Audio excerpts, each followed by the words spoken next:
Hi, my name is Marissa. My question is for Colby.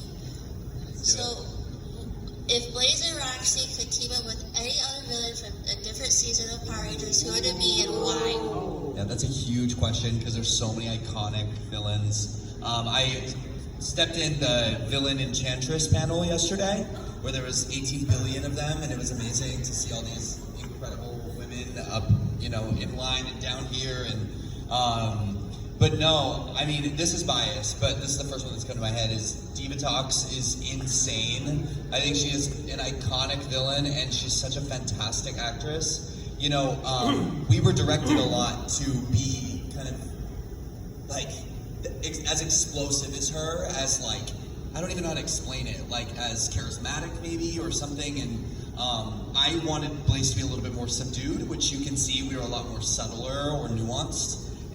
But I think she does the opposite kind of villain so well, is like something so insanely like explosive and beautiful and committed. And so I don't know, I really look up to her, so I would say Divatox is my answer.